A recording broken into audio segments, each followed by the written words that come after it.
নমস্কার বন্ধুরা, পম্পি রান্নাঘরে আপনাদের সবাইকে স্বাগত। আজকে চলে যাচ্ছে একটু আন্তর্জাতিক স্তরে আমাদের পার্শ্ববর্তী দেশ ভুটানের কিচেনের একটি জম্পেশ রেসিপি নিয়ে, যার নাম ইমাদাতসি। চলুন তাহলে আমার সাথে আমার রান্নাঘরে যাওয়া যাক।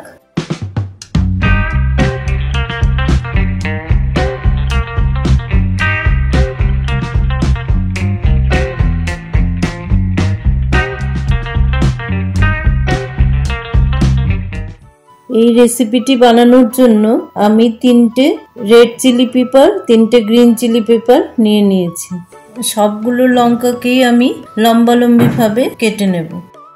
সবগুলো লঙ্কাকে আমি লম্বালম্বিভাবে কেটে নিয়েছি। আর 3টে চেরা কাঁচা লঙ্কা নিয়ে নিলাম। এবার একটা টমেটোকে কুচিয়ে নিয়ে নিলাম। এই রেসিপিটির জন্য আমার লাগছে সবুজ লঙ্কা, লাল লঙ্কা, একটা পেঁয়াজ কুচানো, একটা টমেটো কুচানো, 5-7 কোয়া রসুন কুচানো আর 3টে চেরা কাঁচা লঙ্কা।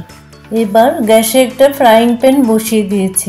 তাতে একে একে কেটে রাখা সবজিগুলো দিয়ে দিলাম। সবুজ লঙ্কা, লাল লঙ্কা, পেঁয়াজ কুচানো, টমেটো কুচানো, রসুন কুচানো, চেরা কাঁচা লঙ্কা সব কিছু দিয়ে 1 কাপ জল দিয়ে দিলাম। 200 ml এর মতো হবে।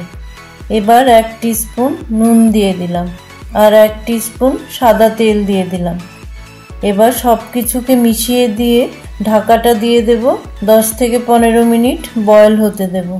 এই রেসিপিতে এমা মানে হচ্ছে চিলি আর দাতসি মানে হচ্ছে চিজ, তাহলে চিজ তো লাগবেই। তাই আমি চিজের 2টো কিউব আগে থেকে গ্রেট করে রেখে দিলাম। 12 মিনিট পর আমি ঢাকাটা খুলে নিলাম। সবজিগুলি মোটামুটি সেদ্ধ হয়ে গেছে।